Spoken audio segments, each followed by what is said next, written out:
All right, yesterday we learned how to simplify some of the easier equations with just x squared. Today you'll see that we have the squared is on the outside of a parentheses.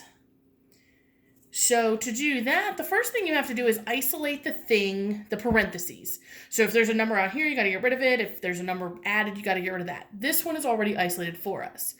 So you're basically getting the thing that is squared alone. So I have the thing alone, so I'm going to take the square root of both sides. Now, when we take the square root of this side, it cancels this squared. That's why we do that. So we have 5x plus 1 on this side, and the square root of 25 is a perfect square. What is the square root of 25? Good, it's 5, but it's plus or minus 5. Now, your next step here is always going to be to write two separate equations. 5x plus 1 equals 5, and 5x plus 1 equals negative 5. So you will always have two equations for these. And then you're going to solve each equation. So 5x equals 4. Divide both sides by 5. Yep, you're allowed to have fractions here. But notice they're not bad fractions. They're not going to be crazy or weird. Just some very basic fractions. So one of your answers is 4/5. The other answer,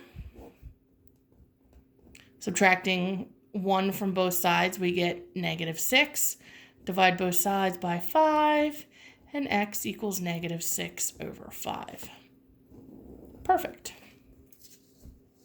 I'm going to show number 2. Take a moment to see if you can solve it on your own.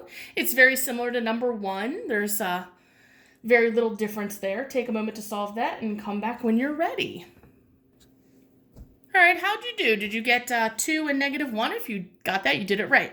So real quick, going through, I took the square root of both sides. I got the thing squared is already alone. Square root of both sides is plus or minus 3, which means I need two equations. I'm going to solve each equation, adding 1 to both sides, dividing by 2 on both sides, adding 1 to both sides, dividing by 2 on both sides. So you will have two distinct answers. Now, keep in mind, here's what I'm looking for on the classwork.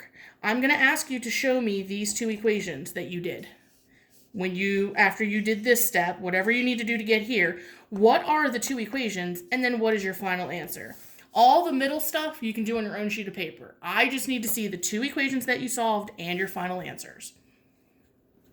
All right, so what do you think we're going to do on number 3? Here's number 3.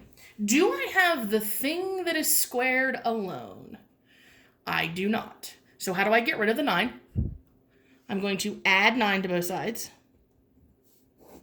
And you have x plus 1 squared equals 9.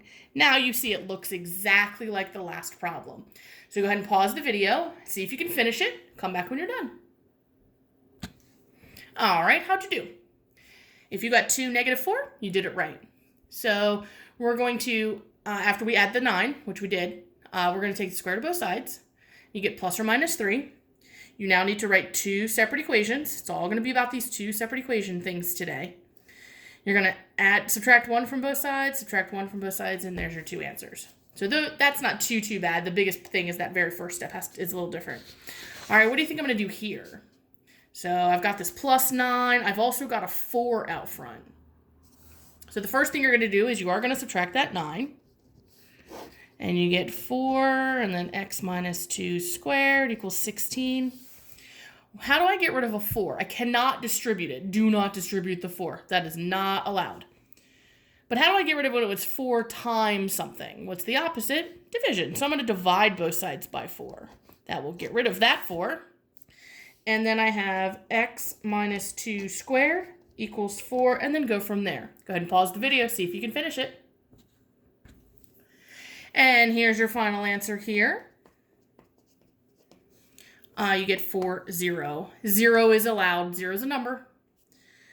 So after we divided by that 4, we take the square root of both sides. The square root of 4 is 2. We then write two separate equations. You're going to notice today that everything works out to be nice, perfect squares for you. That is not always the case. We will go through that tomorrow. But for today, everything is going to work out real pretty for you and get you two nice numbers. They might be fractions, but they're going to be pretty numbers. Tomorrow we'll get to the little bit of an uglier situation that's going to lead us into the quadratic formula later. Good luck on the assignment. Let me know if you have questions.